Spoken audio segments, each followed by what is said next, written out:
Hello everyone, this will be a tutorial on how to use INC accounting program. It will be parts. This first part will be about how to add an item.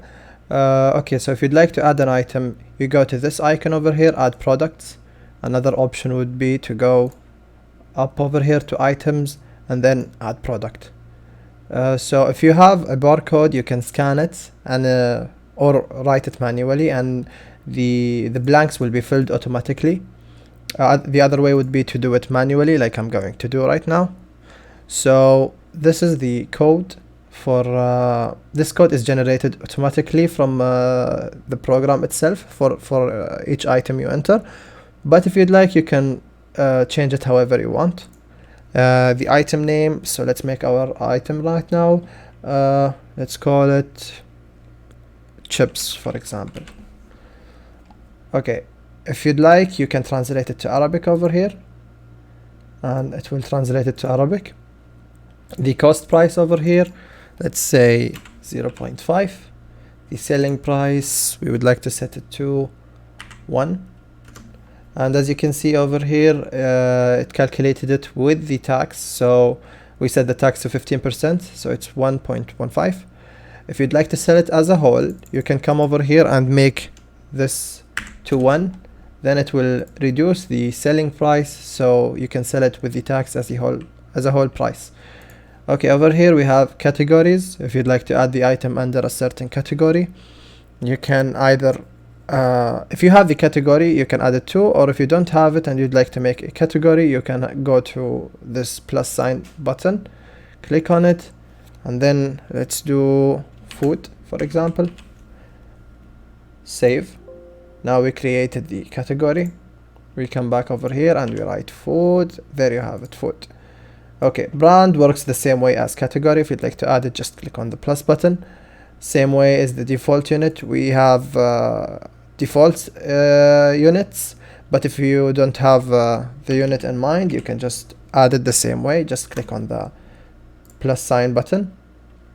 But over here I'll put pieces.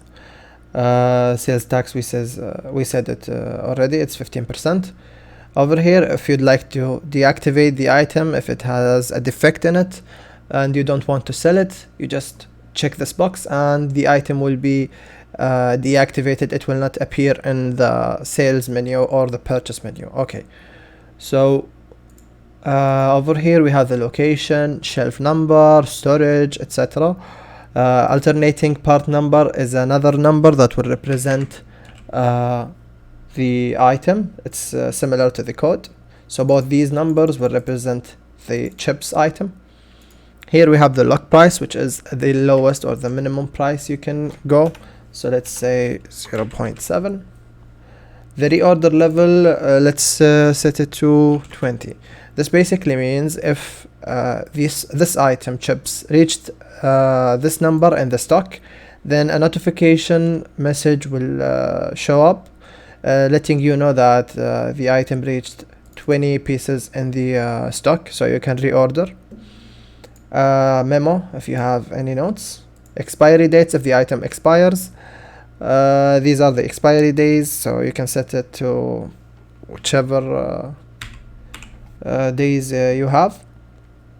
Over here you can browse for a picture if you have it on your PC. Unfortunately I don't have a picture, but if you'd like you can. Then we go and click on save. So just to make sure, we go to edit and it will show us the items. Over here there are many items I've added before. This is our item chips. As you can see, these are the information. So let's check another item over here. Let's say Miranda. As you can see, I've added a picture to Miranda and I've added the information. If I'd like to change it for whatever reason, I can come here and change anything I want, then click on save, and if I go back to edit, the change will be saved. This has been the first part of the tutorial. Thank you for listening, and see you in the next one.